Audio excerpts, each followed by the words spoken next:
Shir is dedicated to Nishmas Rachalei Bas Rav Chaim Tzvi.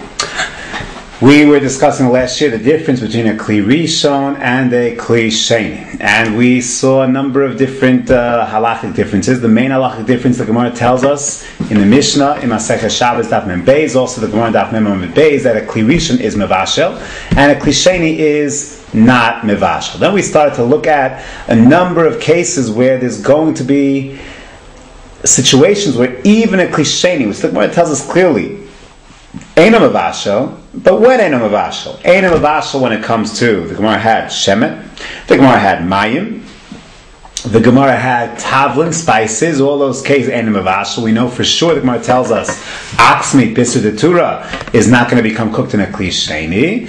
There's certain cases that they don't become cooked whatsoever in a Kli Sheni. And then we saw other examples, both in the Gemara Rishonim, of cases where, there is bishul in a Kli Sheni. For example, the Mishnah Daf Kuf Mem Hey tells us, Kuyas ha'ispenin dog maliach, these small, very salty fish, when you go ahead, you're not allowed to cook them in a Kli Rishon. Not only that, but you can't even pour on top of them. That would also be a prohibition of bishul, of Gemar Malacha. Bishul, says Rashi, that would be usher because they have a status of kale habishul. Something is very, very easily cooked.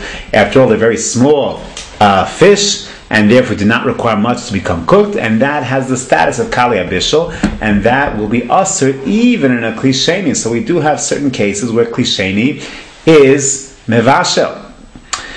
We also saw the sheet of the Yereim in the context of the sugi of Ein Bishul Achar Afiyah, that he holds Yesh Bishul Achar Afiyah, and you're not allowed to put bread in a Kli Rishon, and you can't even put in a Kli Sheni because he understood bread has that status of Kali Bishul, and therefore will become cooked in a Kli Sheni.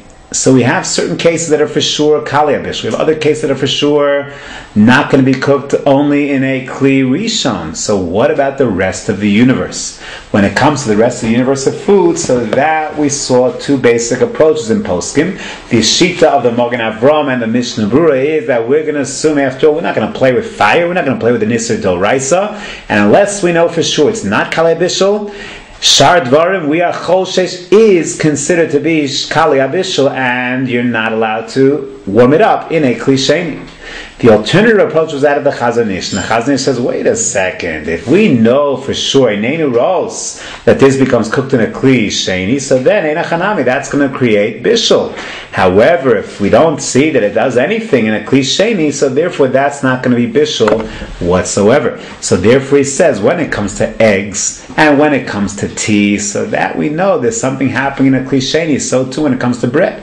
However, when it comes to other things, unless we know for sure it's cooking, so we don't have to be machmir for everything, just throw everything in as Kali Abishul. Certain things, a lemon in a glass of tea, who says that's called Kali Abishul, and therefore there would be room to be makel. This is the Chazon Ish. Again, as we mentioned, the Minhag HaOlam is generally like the Mishnah Brura, to assume that unless we know otherwise, we'll treat it as potential Kali Abishul. Is there any other reason to be machmir when it comes to a Kli Sheni? Any other source besides Kali Abishul? So there is a Rambam, and the Rambam is found in Hilchos Masros, Perek Gimel Halacha Tezvav. Why are we learning Hilchos Masros of it? All of a sudden, how does this come up? So the Chaya Adam found this Rambam, good Bekis, and he said this Rambam is going to have a lot of relevance in Hilchos Bishul.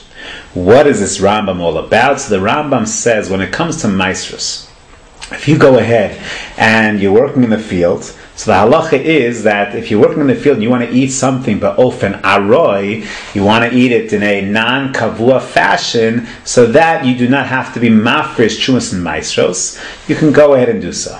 Once you bring it into your house, or various other methods by which something is hukva l'maestros, becomes established, set aside from maser, then already it has a din of tevel, you're not allowed to eat it without hafrasha. So the Mishnah tells us different ways that something is hukva l'maser, becomes kavua for maser purposes. And the Rambam brings down that one of the ways is bishul, is when you cook something up, that is a way of establishing being kaveh l'maestros, and once you warm it up, cook it up, that fruit or vegetation, that tvua is going to be chayv in maestros.